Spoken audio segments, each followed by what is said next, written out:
IPL 2025ல முக்கியமான ஒரு சில பிளேயர்ஸ் எல்லாம் வந்து டீம் மாற போகிறாங்கங்கிற இன்சைட் ரிப்போர்ட்ஸ் எல்லாம் வந்து ஆல்ரெடி வந்து சோஷியல் மீடியாவில் ஹேவியாக சர்க்குலேட் ஆகிட்டு இருக்கு. அதில் ஃபர்ஸ்ட் முக்கியமான விஷயம் பார்த்தீங்கன்னா ரிஷப் பண்ட் சென்னை சூப்பர் கிங்ஸ் வந்து ஜாயின் பண்ண போகிறார் அப்படின்னு சொல்கிறாங்க. First of all Delhi capitals ஏன் ரிஷப் பண்ட் ரீட்டைன் பண்ணாமல் இருக்க போகிறாங்க அப்படின்றது எனக்கு புரியலை. இந்த பக்கம் பார்த்தா சென்னைக்கும் தோனிக்கு அப்புறம் ஒரு சாலிடான விக்கெட் கீப்பர் ஒரு ஃபியூச்சர் ப்ராஸ்பெக்ட் நமக்கு வேணும். ஸோ ஒருவேளை இருக்குமோ. அப்படி இந்த பக்கம் வந்து பார்த்தீங்கன்னா கேஎல் ராகுலுடைய home coming back to RCB, but இந்த டைம் ஆஸ் அ கேப்டன் அப்படின்னு வந்து சொல்கிறாங்க. ஸோ இதுக்கு பதிலாக ஒரு ஹை சான்சஸ் இருக்குது அப்படின்னு எனக்கு தோணுதுங்க. ஏன்னா லாஸ்ட் இயர் லக்னோ ஓனரோட வந்து பார்த்தீங்கன்னா ராகுலுக்கு ஒரு சின்ன கசப்பான ஒரு இன்சிடென்ட் வந்து கிரவுண்டில் நடந்ததை நம்ம பார்த்தோம். ஸோ ராகுல் வெளியில் வந்து ஆர்சிபி ஜாயின் பண்ண நிறைய சான்ஸ் இருக்குது.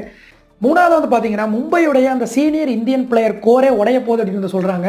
Rohit Sharma GT or DC போகிறதாகவும் ஸ்கையும் பும்ராவும் கூட வந்து நாங்கள் டீம் விட்டு வெளியில் போய்க்கிறோங்கிற மாதிரி சொன்னதாக வந்து நியூஸ் எல்லாம் வருது. ஸோ இந்த 3 விஷயங்களில் எது நடந்தால் இன்ட்ரெஸ்டிங்காக இருக்கும் நீங்கள் நினைக்கிறீங்க? கமெண்ட்ஸில் சொல்லுங்கள்.